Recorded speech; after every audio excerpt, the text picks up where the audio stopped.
Hello. Welcome to the Tuesday edition of Boilermaker Lounge. I'm Sam Springer, as always, joined by the All-American Grant Flora. Grant, it is Tuesday. I am correct in that. I know on Friday I said it was Tuesday, and that was incorrect, but I am correct. Today is Tuesday. Yeah, no, you better be because it's game day. I'm showing up to Mackey at the wrong time Yeah. if it's Friday. I was going to say I don't have credentials for Friday because I've got another game to call, so I can't really do that. But yeah, Right. big game tonight. We'll talk about that on the other half of the back half of the show. But the Boilermakers, Grant, uh, Dustin and I talked about this, that we would have been had Purdue played well, 1-1 would have been an acceptable road trip. Well, Purdue just went and just won both of them. It just made it a real easy. Yeah, we're happy with a 2-0 trip as they dominate Iowa on Saturday, 78-57 in Iowa City. Yeah, that was overall just super good to see, especially coming off the up and down roller coaster that was the Nebraska game. Yep. To go in and put together a 40-minute performance where they were just completely in control. Iowa never, really got in the game after the first half. So that makes me feel a lot better heading into a Michigan game where if Purdue is not locked in for all 40 minutes and there are lapses, that'll be the game because Michigan's just going to make you pay and they're not going to let you back in it. So, yeah, it's obviously talking about Iowa here, but like it was a great thing to see heading into a tough stretch coming up. Well, a couple of things. They did not overlook Iowa. that Right. that's first and foremost, and it made me feel better. Honestly, it made me feel better about the game in Nebraska that they lost the 22-point lead because Nebraska is really darn good, and we talked about that. But this made me feel even better because they came out after having done that and easily could have had issues with Iowa. They imposed their will. They made shots. Don't get me wrong; it took the bench in that first half. Actually, the whole game, but the first half, the bench. Gicarri Harris was huge in that first half. 21 first half bench points. They didn't struggle to get a lead. They got it right away and just kind of kept building on it. Yeah, they let up a little bit or whatever, to get within 9 a couple of different times in that first half. But like you said, for the most part, once you hit halftime, this game was over. Yeah, I mean, Bennett Sturts had 19 points, but didn't take a whole lot of shots. Purdue was able to contain him. And then even, a little bit of the runs Iowa had was when Bennett Sturts made some shots, but it just never led to anything. And you have to credit Purdue's defense for that. I mean, they held Iowa to 57 points, and Iowa's not a bad offensive team at No, all, not at all. especially at home. So they did a great job there. Obviously, offense looked pretty good. They didn't have like ridiculous shooting numbers, but they were solid. And on the road, you'll take solid shooting numbers anytime you can get it. And a really balanced performance overall. I mean, 14 points is the leading scorer. Both Gicarri and CJ had that. You had TKR and Fletch both with 12, and like just a lot of guys getting in on the action. So it's just like, yeah, it's like just a great solid performance that should just really benefit a lot of the guys. You mentioned Bennett Sturts with 19. That's a decent amount, but they actually, for his February scoring average, they kept him about 12 points below his scoring average for the month of February. He was averaging, I think, almost 31 points a game in February for the Hawkeyes, and he was the only one that reached double digits for Iowa. That was the impressive thing. Now, I think maybe Banks would have had he not had to have sit out a little bit. He injured I think it was his foot, and was trying to get back into the game, but he only played 9 minutes in the first half, and he had 5 of the first 7 points for Iowa. And when he came out, that kind of debilitated their offense a little bit. And had he not, he probably would have gotten into double digits. But Purdue overall just did a really good defensive job on a decent 3-point shooting team. They went 6 of 22, 27.3% for the Hawkeyes. This defensive effort is what made me happy. It's not that I think they're going to replicate it and do that exact same thing, tonight. but that shows that they've taken things to heart, and this overall, like I said, this overall game was just one of those that I thought, they easily could have struggled after a game where they kind of got away with one in a lot of people's eyes. But they showed, we're one of the better teams in the country because of this. Yeah. You think about that game at Mackey, the first time when Iowa really was right there the entire game, and Bennett Sturts had, I think he had 19 points in that game too, or something like that. He might have had 23 by the end of it. Okay, but it was somewhere in that it range. was in that range, yeah. But it still kind of felt like Purdue put a lot of emphasis on him and took him out of some of what he wanted to do, but he was able to make or create for other guys that then took advantage, and they hit a lot of shots like Banks and Combs. That didn't really happen in this game, and part of it I think was just those Iowa guys weren't having the same type of night, but Purdue also did a better job hurting Bennett Sturts, but not at the expense of still guarding the rest of the team. Mm-hmm. And so they contained Bennett and kind of shut the water off on everybody else, and it resulted in Iowa really just not getting anything going. Well, and I know that we talked about Gicarri Harris having one whale of a first half. He had 12 of his 14 points in the first half, and I believe, or was it all 14? It was 12, I think. Okay. Yeah, 12 of his 14 in the first half. And honestly, it was his spark that really kind of started blowing that game open. He hit a 3 early because CJ Cox had gotten in foul trouble, had a couple of quick fouls. So Harris came in, hit that 3, then had that dunk in 1 from Smith, and it really, you could just see the momentum for Purdue gaining as Harris was able to hit those shots. This is what I've been waiting for. And this is not, I'm not saying that he's going to continue doing it the rest of the year. Could he do it a few more times in the rest of the year? Sure. But I'm not saying he's going to do it the rest of it. But this is what he's capable of. He's capable of, you know what? Let's put it on my back. Let's take care of business. And he can score in big bunches. Yeah, I thought it was just a great game from him. He scored, obviously, but he had 5 rebounds. Just getting on the glass was good. 3 steals. And I know Iowa wasn't playing the best offensive game. I think they made some bad passes and stuff that Gicarri was able to take advantage of. But still, he was in the right place for 3 steals. Had some good positional defense. Yep. And then the transition, the dunk that he had, I know it's an awesome highlight, everything. It came off a block, too. Yeah, it came off a block. Obviously, at the end of the day, it's only worth 2 points plus then the free throw. But the aggression and the confidence to go up and dunk that thing, when if he tried to lay it in, he probably would have gotten fouled, but he probably wouldn't have made the layup. At least it would have been a lot less sure. And so it just worked out better to just dunk it home. Then you get the foul, you get the energy and all of that. That shows a different element from him. And I think we've started to see it a little bit in some of these past games where he's been a bit more aggressive, going up a little bit stronger and everything. But you've got to see that from him because he has the athleticism and honestly the size to be able to make those types of plays. And Purdue as a team lacks a lot of that on their wing and defense or wing and perimeter type spaces. And so if he can turn into that kind of a guy, especially off the bench, I think that really helps Purdue's offensive look a lot and defensive look as well. Well, and I was going to mention that is as Cox had to sit on the bench, he's the defensive lockdown guy. Gicarri Harris played really, really good defense too. You're not taking a huge hit now, and Coach Painter will tell you, CJ Cox is probably their best defender, and I wouldn't disagree with that.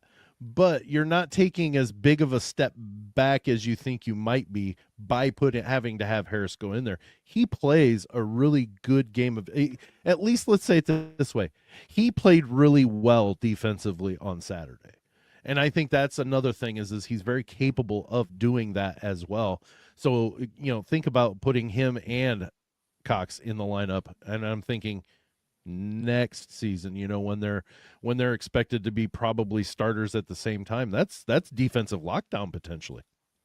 Yeah, and they're going to need it too. I mean, not to turn this into a conversation about next year, but like, I mean, with the guys you got coming in, there's just not a whole lot of athleticism and defensive prowess on the perimeter outside of Cox and Harris. So you're going to need both of them to be able to do maybe that. Antoine West Jr. Yeah, maybe we'll see how that turns out. Right. But like, still, these guys are proven.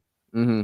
And you think about guys coming in like Luke Girdle, Jacob Weber, great players, but probably not going to be lockdown defenders, at least not right away. Not right away, correct. So they're going to need Cox and Harris to be pretty big in that area. But even this year, like, defense is going to be huge for the rest of the season. It's going to be huge tonight. Sure. And so you've got to have Gicarri Harris be able to step up in that way. I think what I saw is Purdue's schedule, the remaining 6 games, they have 4 quad 1s, 2 quad 2, or they have 5 or 6 or 7 games remaining. 6, right? Yes, 6. Yes. 4 quad 1s and 3 quad 1s, and all the other 3 are on the cusp of being quad 1. Oh no, not Northwestern.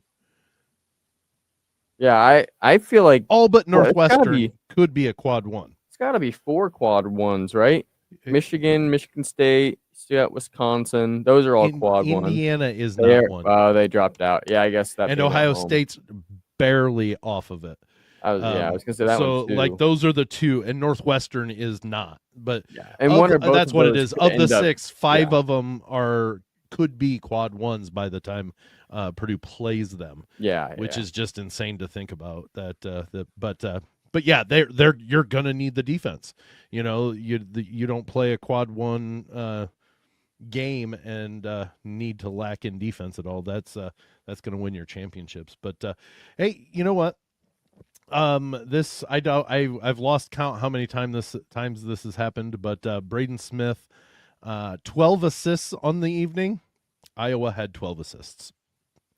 Yeah, I mean, that's just again, it shows you the defense, but also just Braden Smith kind of having his way. And he only had 5 points, but he had 7 rebounds to go along with it. Right, 12 assists, like another great game, and yet he only had 5 points. So I think we've talked about his versatility all season long and his ability to play differently and to play to what Purdue needs in those moments. And Purdue had a lot of positional advantages in this game with Trey Kaufman ran in the post, and what they had really with Clough as well, Jacobson, also with the guards and Fletch and CJ and all that.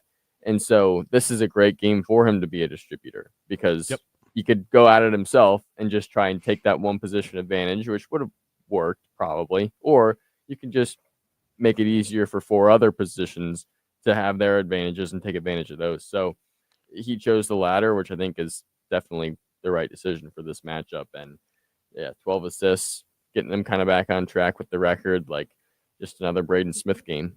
Well, you look at the other stat that I always have to look at, and most people do when you look at assists, is what are his turnovers. He had 1 last 2 games. So Nebraska and Iowa, both on the road, both really kind of not must wins, but really important games, especially if you win them. It really starts getting your momentum going. 22 assists and two turnovers in those 2 games. Yeah. If he's making those decisions and not turning the ball over, I will take that every day of the week and twice on Sunday over him scoring 25 points. Yeah. Yeah. So it's going to be, I know we're going to talk about tonight's game. I think maybe we see some different things from Braden. I think there might be some different things required of him.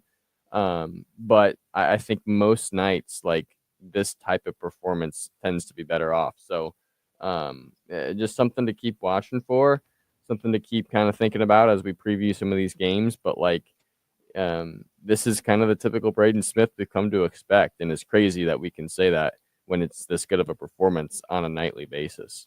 Well, and you're absolutely right. There are times that we've seen him just take over games and it wasn't by scoring. It's just him distribute.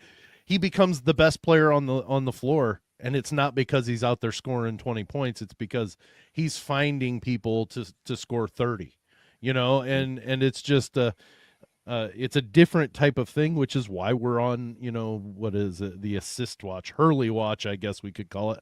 And things could happen to where if he keeps this up, he could break this this record because he's causing Purdue to win, or helping Purdue to win with the way he's distributing it. But yeah, I honestly, if I see a box score where Braden Smith has 5 points, I'm immediately seeing, okay, what do you do with the assists? Oh, hey, look, they probably won this game. And now if it's 5 points, 3 assists, and 4 turnovers, then that was an abysmal game, and maybe probably Purdue didn't win that one.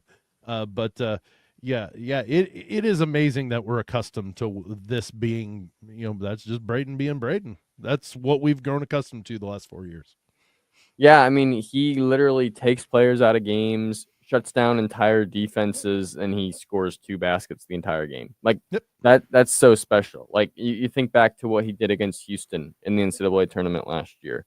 Like, he wasn't scoring a lot of points in that game, and yet he was the reason that Purdue was even in it within 10 points 11 assists in the second half or something like that. Something and silly just like that. Tore apart the best defense in the country. Yeah. It's the thing that, like, if you're just somebody who's not really that deep of a basketball fan and you just watch and you're like, oh, somebody made a shot, they must be a good basketball player. You're not going to think of Braden Smith as one of the best players in the country or even one of the best point guards. But, like, when you know what's going on, that's when you realize Braden, you don't have to score 20 points a game to be the best player. Like, Braden proves that every night. Well, and that's why, I mean, you look at the very bare minimum, he accounted for 24 points just on the assists that he had. And then you throw the other 5 points that he scored. That's 30 points that he just chipped in on a game. Yeah, he didn't score them, but he led to them. It's just, and if they did hockey assists, he'd probably have 2 or 3 more. I was going to say that exact same thing. Like, he just, there are even other ways outside of the stat sheet that he's getting involved just because he's making the pass that leads to the pass. He's, drawing in the defense that then opens up the whole other side of the floor, things like that. So, obviously you can't really say enough about what he means to this team. Well, and the Boilermakers made better on their free throw shooting on Saturday as they go 16 of 20. That is a suitable number. That should be what you're shooting roughly thereabouts the entire season. There should not be a game that you're shooting 11 of 20. And yeah, it's because we've grown up. Well, I grew up with Gene Cady. Like that was Purdue was always making more free throws than they were allowing their opponents to shoot when I was growing up. That's how good Purdue was with their free throws. Did they have some guys that didn't shoot well? Sure. But then they also had ones that were shooting 90%, but it's, an anomaly. I'm hoping, the Matt Painter teams haven't been as high of a free throw shooting team most of the time that I can remember, at least, but they're usually in mid to high 70s, and 80%. That's an acceptable amount. Yeah, I don't know if they missed any 1-and-1s. Maybe they missed one front end of a 1-and-1. Missed one, I think. But, like, that's another thing too. You just can't really afford those, and so that's just a completely different game basically from what we saw at Nebraska, and it's gonna have to be more of that. Like, we've seen them play these types of games before, where they dominate, everything seems to go right, they shoot free throws well. But then it's like you get 2 games later and they look like a completely different team. Like, they just can't defend. They aren't making free throws. All these different things. It's like, oh, what's going on?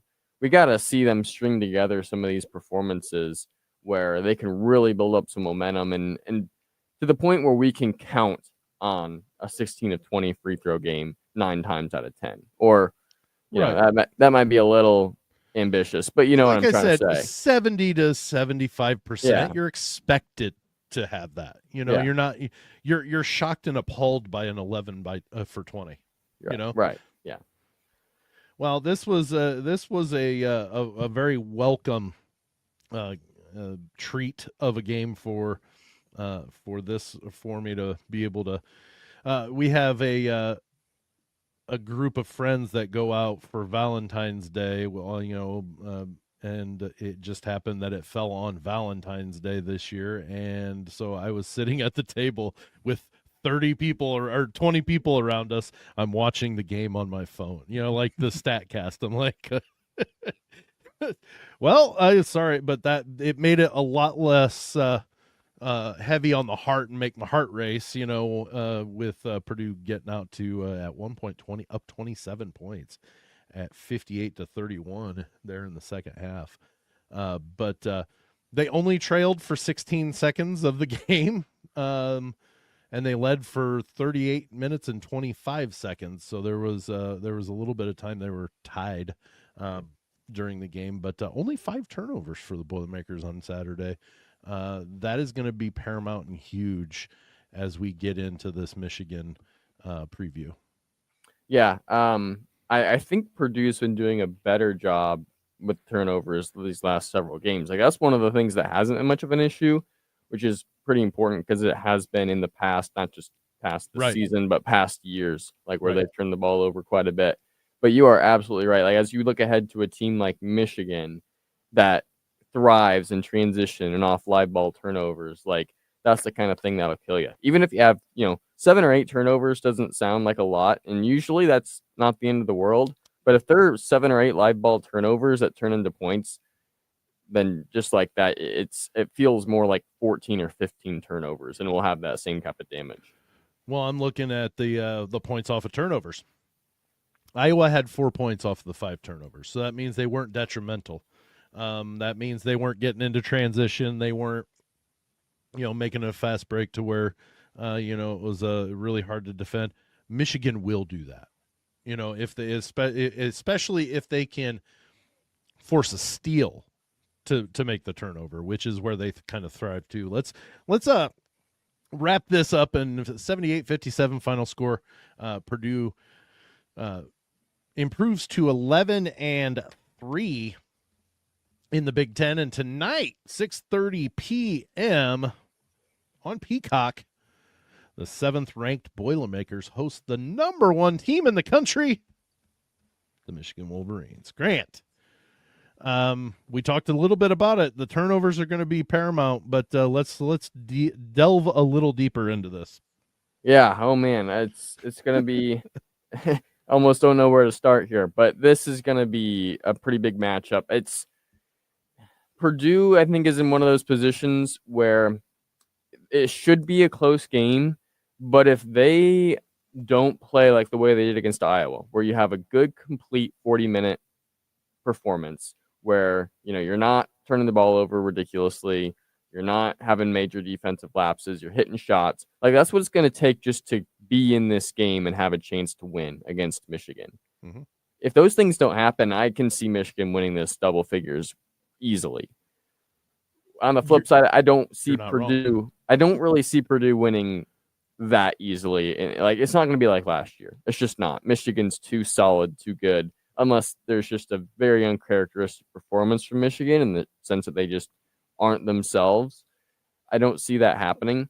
But there are a lot of different things that we can get into about Michigan making life difficult for Purdue and how Purdue needs to kind of utilize some of their strengths to find ways around that. Well, let's chat about that. Let's see if you can do this on the fly, because I did not precursor you this at all. What is something Purdue could do to Michigan that will make them uncomfortable in this game? Well, okay, so for one thing, you look more, Purdue's offense. They have one of the best offenses in the country. Michigan has the best defense. Ade Mara is the center for this Michigan team. Usually plays center. Mm-hmm. They're going to want to keep him in the paint. And so I think that Braden Smith needs to seek out his scoring a little bit more, because I think his mid-range shot is going to be a huge advantage. To drawing maybe Mara out? Either drawing Mara out or just taking advantage of the fact that he's not going to come Okay, out. gotcha. Right? I gotcha. Yep. Because if he doesn't come out, then because they're not going to want to bring him out, then you either can't play him, or if you bring him out, it opens up a lot more for Clough and TKR. Because where they're at right now, Clough and TKR are going to have their lives difficult with both Merez and Dede Mara in the paint. You've got Yaxel floating around. So I think Braden is going to have to seek out some more offense of his own and shooting the basketball. After that, Purdue has the ability to shoot and make a lot of threes, and we saw Wisconsin do that same thing in order to beat Michigan, the only team that's done it. So I think they have to find ways to get open shots, and then they have to hit them. It's not going to be a game where I think Purdue can dominate the paint. But on the flip side, if personnel kind of goes the right way, if they could get Michigan in some foul trouble, and one of those three bigs leaves the court to where maybe you're dealing with Yaxel and Merez or Yaxel and Mara, and one of those three is off, then Purdue could utilize some more paint touches and try and be a little bit more dominant. But I think a lot of the burden here, especially offensively, is going to come from guys like Braden and Fletch, and they have to be able to create and produce and score when they get those opportunities. I think it's going to be huge to have some bench contribution too, because these guys. Michigan's very, very athletic. They rotate quite a few in through their rotation too. But at the same time, the shooters that Purdue can bring in, has Omer Meyer had a great shooting night yet? No, but he's shown that he can hit a couple of shots.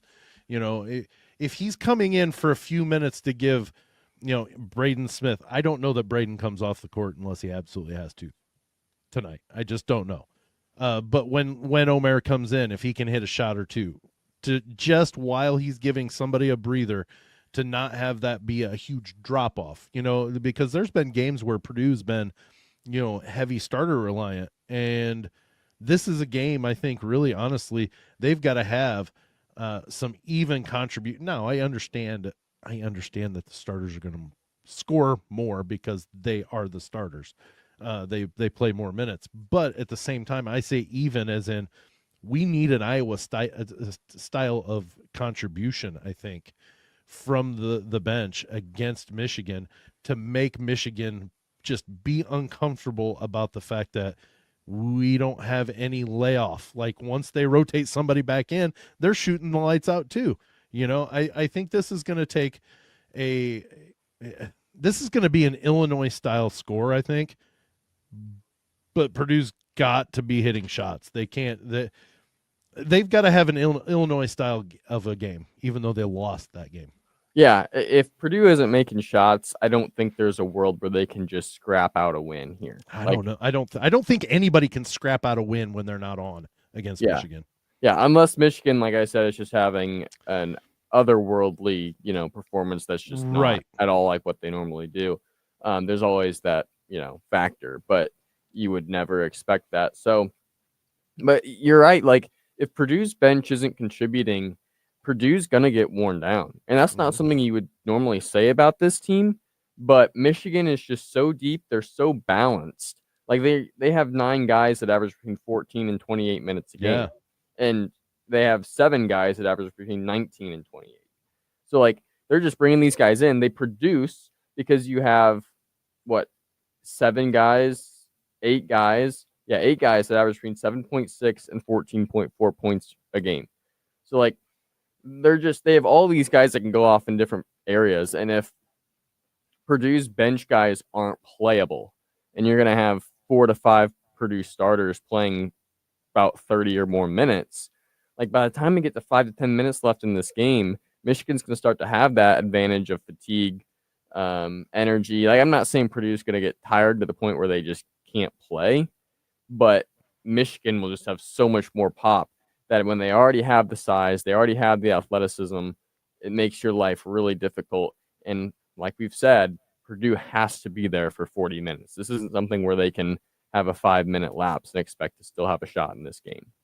Yeah, I mean, take a look at the Northwestern game against Michigan Northwestern game the other night. Northwestern had Granted, it was the first half, but they had a 12-point lead on them, and then I think they even had as late as like halfway through the second half, had a 6 or 8 point lead on these guys. They ended up losing by 12. Mhm. you know, Yeah. what you kind of getting at, and yeah, they're not going to be so exhausted, but they're going to lose just enough if the bench can't produce to where they can kind of keep the rotation going to where you can get fresher legs. Those legs are going to be just tired enough that those shots may come up short, and then all of a sudden the misses start stockpiling, and it's gonna be a struggle on the board. This is not doomsday, by the way. This is completely. I have a world in my, or there is a world that I can see Purdue winning by 6, 8 points. By the end of it, they're adding on free throws or whatever. I could see them winning it like that, but like you said, I could see them losing by double digits, and like badly in double digits. Yeah. Yeah. Because Michigan's doing it to everybody, not Right. because Purdue is bad. Right. Like you saw UCLA come into Ann Arbor last weekend, and they had it within 2 at halftime, maybe 4. Yeah. Yep. And Michigan comes out and wins the game by 30. Right? Wasn't it 30? Yeah. Yeah. 86, They held 56. Yeah, they held them to like 18 second half points or something like that. That's how quickly it flips. And it's another thing where I think like the middle 8, I know people talk about this a lot, but the middle 8, the last 4 minutes of the first half, first 4 minutes of the second half are going to be pretty important here too, because it's a place Michigan, I think, really likes to use to their advantage, finishing half strong, starting the second half strong. But they're also going to, Michigan switches a lot defensively. You see Yaxel kind of guarding a lot of different guys. He can go 1 through 5. Right. And I wouldn't be surprised to see him guarding Braden Smith a decent portion of this game, trying to like just make it harder for him to bring the ball up, force him to use more energy and concentration that way. But like this type of thing where if that gets to Braden with 10 to 15 minutes to go in this game, you might be looking at a position where Purdue turns the ball over a bunch and Michigan goes on a 15-0 run in a 3-minute stretch. And like you said, if that happens, it can just quickly like that be a double-digit game that never gets any closer. Yeah, and so I mean, like I said, this is not me saying, "Oh my goodness, Purdue is horrible." No, Michigan's this good. Like they are legit this good. That doesn't mean I don't think they can be beaten. And honestly, I think 36-4 doesn't come with a loss to Michigan. So, but my point being is Purdue's good enough to win this game. They just have to have some things go their way. And right now, they're going Purdue's way right now. So that's why it's one of those that you've got to talk about. Hey, these things have to keep going. They can't let up on it. They've got it. Yes, I know you can't control necessarily the streakiness of shooting, but we've got to have a good shooting night. I mean that there's no two ways about it. We've got to have a good shooting night tonight, because I don't think we're going to grind out a 65-62 win over Michigan. It's just not going to happen. Michigan averages 90 points for a game for a reason. It's because even on their bad nights, they're scoring 80. Yeah. And so maybe mid 70s. I think Penn State held them to 76. Yeah. I think it was 76-74. But like Michigan, you're going to have a really good night. And like you said, it's got to be all 40 minutes, because if Purdue runs into that streak to the type of that habit of when during that losing streak where they had the lead or were close, but that last 3 minutes of the game they don't do anything, it's going to be ugly. Yeah, I mean, talking about the shooting, like you're right, you can't control streaky shooting, but what you can control is shot selection and confidence where you take your shots. So you got to shoot good ones. Like you can't just jack them up from 3 feet behind the line when you got a guy there. Right. But you got to take over, and you got to be confident when you shoot. Sometimes we see when the shots don't fall right away, Purdue can kind of get a little less confident. They start passing up some shots, so they want to try and get better ones. those types of things. You can't have that. And you just got to control those other elements that you can control. And you're going to have a Mackey effect of the crowd that should be, a huge help. Although sometimes even that can get the emotions playing in some ways that aren't beneficial. But Right. You just got like taking care of the basketball, rebounding, communication defensively. Like those things have got to be sharp. And you can talk about that all night long, but like it's just kind of the way it has to be. Well, I'm expecting Mackey to be extremely loud. At least to start out with, it's going to be extremely loud, and the being able to build up off that is going to be kind of. I don't know that Purdue needs a quick start. They just need to keep Michigan from having one themselves. Mm-hmm. If Purdue keeps it within, they keep a 3 or 4 point lead, or they're within 3 or 4 points for most of the first half, second half, into that second half, then their momentum and their confidence, I think, builds. And I think that's now. I hope they surprise the world out of me, Grant, and they put up a 15-2 run to start the game. That would be absolutely wonderful. But I'm not expecting that. Just like I wasn't expecting 14-1 against Nebraska, or the good start after it was 7-7. When Gicarri went on his personal 9-0 run to make it a 9 point lead before they kept adding to it. But I wasn't expecting that, but it's very nice to have. I think the big thing is not letting Michigan jump out to a very quick start. Yeah. I mean, you got to keep the crowd in this game. And the best way for the crowd to not be in the game is if Michigan builds up a quick lead. Now, it's not to say they'll be dead for the rest of the night. Like as Purdue starts to put together some sort of run or comeback, the crowd will get going. But like, you want this crowd to be fully engaged for all 40 minutes, just like how Purdue should be able to play this basketball game. And if they're not, you're just losing minutes where you're just not at that full strength, because things are going to go the best for them when they can get good things going, the crowd can get involved, and you can start to build that momentum that just doesn't come when you're on a neutral site or an away game and you don't have that crowd. Well, and let's call it what it is. There's some really good talent on this Michigan team that hasn't been able. Yes, I know there's a portion of this team that has. Their coach has been here and knows how Mackey Arena sounds, but you can't explain the deafening tones that go through that place until you experience it yourself. Where some of these guys are used to being able to at least make talk loud enough, just loud enough for their teammates to hear. You can't do that in Mackey.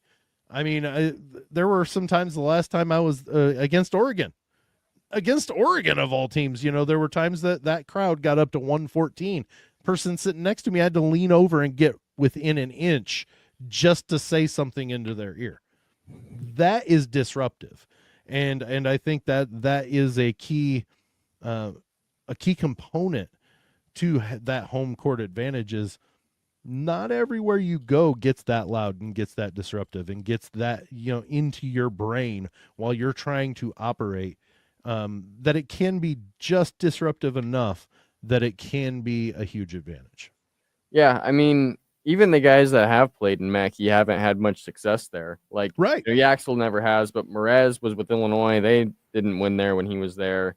Ademara with UCLA last year, they got cooked.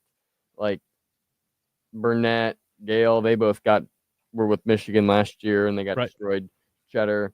I mean, nobody has the experience of actually playing there well. Sure, they may have some experience knowing what the crowd will sound like, but it's another thing entirely to actually play well there. So that will be a huge factor for Purdue. I think without it, it'd be a lot shakier of a conversation we'd be having. But that crowd could be neutralized if the other team goes on major run, like the Iowa State game, for example. Yeah. Like that you crowd were there. Got taken out of it, right? Yeah, it was gone. Kind of shocking, and they were leaving with probably 5 minutes to go in the game or so because there's just nothing going to happen. So You can't be in a situation like that if you want to compete with Michigan. Nope, you're absolutely right. I'm looking at there are 3 guys on this team that are very high in their block numbers. Merez Johnson is lowest of these 3, so you've got Morrow with 69. You've got Lendenborg with 36, and Merez Johnson only has 29. Like, those are some hellacious numbers. Like, for blocking, that it is going to be a veritable nightmare potentially in the blocks, unless you can get somebody in some foul trouble. And it is possible. I've seen that they have gotten some games where they were, 1 or even 2 of them were in some foul trouble, and those are the closer games that they had. So, like, if keeping TKR, keeping Daniel Jacobson, and keeping Oscar Clough out of foul trouble, but trying to get 1 or 2 of those 3, easier said than done, into some foul trouble, will be pretty big. And like you said, that will help that paint. That will help the blocks immensely. Yeah, it's for most of this game, Purdue positionally will have at least some sort of disadvantage height-wise. I mean, I'm going to be interested to see how Daniel Jacobson is used in this game, because he's not going to have the physicality to really handle what's going on. Right. Even if he's guarding Mara, who they seem like similar, archetypes, I still think Mara can push him around. And so defensively, it's like if Jacobson can hold his ground, he could be really helpful with his length to be able to combat that, which Michigan has. But like if he gets pushed around, he's just not going to be playable, and you're gonna have to keep puffing there probably 30 minutes, which obviously would hurt Purdue. But Jacobson, with his size, could also be a huge piece that if he can make the plays, ends up helping Purdue a lot, especially if he can shoot the ball. I was going to say he can pull Mara out maybe of the blocks too. Right. So that could go their way. But I think we've talked a lot about Purdue offensively taking on Michigan's defense. And I think the conversation is less deep when you go on the other side of the floor with Michigan's offense and Purdue's defense, only because it seems like Michigan is just going to be able to score quite a bit of points, and there's not a whole lot Purdue's going to be able to do about it. They score 90 a game, Grant. And part of that's pacing. You're absolutely right. Purdue's offense is rated better than Michigan's, and Michigan scores more points. But yeah, it's especially looking at the individual matchups. It's like, what can Purdue do to Axel Lendeborg? They're going to have to guard him with like CJ Cox, and the size differential is just too big there. And Axel's dynamic enough to still be able to create through CJ, I think. Is Michigan too good to play zone against? I mean, they're shooting 35%. I know Matt Painter does not like playing a zone, but it'd be interesting. I don't think it's likely that we would see it at all, because either. I think you're right. Like, Painter doesn't like doing it. It's another thing to pull out completely new defense when you're playing the number 1 team in the country. Like, I'm not saying play the whole game that way. I'm just saying, all of a sudden, throw it out for a couple of minutes just to mess with them. I don't think it's a terrible idea. Not, who knows how good they could do his own, but like just to do something different. Because that's the thing about Dusty May and Michigan is they do so many different things. They have so many different options. Like, you just can't game plan for everything. And Purdue does pretty much the same thing every time, which as a coach is really nice because you can plan pretty well for it. So a few, different tricks that Matt Painter can pull out, whether it's his own defense, whether it's something different offensively, which we know he has a lot of different options there. It's like, I think that would go a long way, because Dusty May is going to be pretty well prepared for the normal stuff that Purdue likes to run. I really like Dusty May as a coach. I I do. I don't know. People are like, oh, well, he's a cheater. He's at Michigan. Just because he's at Michigan, he was a really good coach at FAU, and to take a team like FAU to the Final Four, he's a really good coach. I really do like him. But look at we were talking 90.6 points a game for Michigan. Purdue averages 82.6. So it's not like Purdue doesn't score themselves. So this could be honestly, if both teams played really tough defense, they both could maybe struggle. But Yeah, we're still it's not just- going to see a 57-50 Yeah. 5 game, though. And we're talking about a Michigan defense is the best in the country, and a Purdue defense that's been probably the biggest question of this team. So like that's where it's like that's kind of the difference, and it's where Purdue has to be able to make it less of a difference. They have to be able to score well enough that the Michigan defense being great just doesn't matter, and they have to be able to defend well enough that Michigan doesn't just score too much to where it doesn't matter how much Purdue scores because they're not going to catch up to Michigan. Well, I think we're both kind of thinking this is going to be potentially a shootout or a big blowout by the visitors. I think I see ways that Michigan wins close, that Michigan wins big, and Purdue wins a close to mid, like meaning like that 6 to 8 points. Yeah, those are the possibilities in my mind. That's kind of where I'm at too. Although there always is the stigma, like Mackey just makes games go differently than they're supposed to. Like it just does. Like sometimes you think, Purdue is going to be lucky to hang in there, and they end up blowing the team out. Yeah. And sometimes it works the other way. I don't know if that's because of Mackey or if it's because of Purdue, but sometimes Iowa State, case in point, you expect Purdue to either blow them out or compete, and they end up getting blown out. But that doesn't hardly ever happen at Mackey. And so, would I be shocked if Purdue won this game by 15 points? Yeah, I would. But at the same time, I've seen crazy stuff happen at Mackey. I don't know if I'd seen crazier than a 15 to 20 point win against the number one team in the country, but I've seen crazy stuff happen at Mackey. And so if that ends up happening, I think we can call it, the Mackey effect. Well, if Purdue wins by 15 to 20 points against the number one team in the country and does it in convincing style, they should be number one in the country after that then, because nobody's been able to do that to Michigan. And they've been the only ones doing it to it's happened in games that they've played in, but it's been them making them everybody looks silly. So it's definitely that's where I get most of my idea of what potentially could happen in this game tonight is, just Michigan has been so good this year that nobody's been able to make them look silly. Right. Yes, there have been teams that have hung with them and played well against them and, only lost by a few points. None of them, even Wisconsin, did not make them look silly. Yeah, I mean, it is interesting that a couple of the teams that have been the teams to hang with them and compete have been teams you wouldn't have expected, like Northwestern and Penn State. But yeah, I mean, it's just Michigan is so solid. Like they take care of the ball pretty well. They're rebounding. They're like just everywhere. They are so solid that it's just hard to find those chinks in the armor. But I give credit to the Purdue coaching staff. Like they are great at finding chinks in the armor. It's just hard to do with a team like Michigan. They do turn over the ball 12.2 times a game. Yeah, that's just kind of a surprising number. Again, you could almost chalk that up to pace. Like they're playing more possessions. You're gonna turn the ball over, right? But it is possible to turn them over. Right. Yeah, that is fair. Like it's not like they take care of the ball great. You kind of get the feeling they're not wasting too many possessions, but they've definitely had it's higher numbers than what you normally see. So, do you think Purdue can slow them down at all? Slow this game down to where it's played in the mid 70s.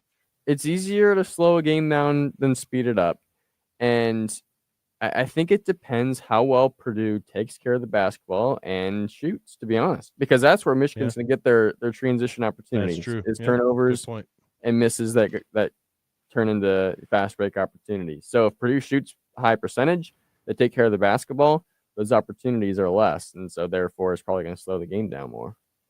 Good point. Well, I'm excited to see what I hope I leave Mackey not being able to hear. That's my goal. yeah. Is being walking out, talking with our buddy Dustin, going, "Hey, that was a great game, wasn't it?" Because we have to yell at each other because it was so loud in there. But the one thing is, kids, You beat the number one team in the country. You walk off the court like you know what you were doing. Let's not storm the court, guys. I'm talking to the fans there. Yeah. Well, Purdue is too high caliber of a program to have any court storm, I think, because any win. They always storm the court when they beat us. We don't storm the court for when we beat anybody. Yeah, like this is a program that should, feel like they're capable of knocking off top-ranked teams on a fairly regular basis. And so court storm, that's for court storm's the type of thing where you beat a top 5 team for the first time in 30 years. And that's not what Purdue beats top 5 teams every year. So yeah, they eat them for breakfast. All right, good game tonight, 6:30 p.m. Eastern on Peacock. The 7th ranked Purdue Boilermakers take on the number 1 Michigan Wolverines. Grant, this is going to be a whale of a good game. Hopefully you'll be there for the post-game show. Whatever. Yeah, should be able to. All right. Well, thanks so much for joining us on this Tuesday edition of Boilermaker Lounge. For the All-American Grant Flora, I got to always remember to point the opposite way. For the All-American Grant Flora, I'm Sam Sprunger. We will see you on Friday.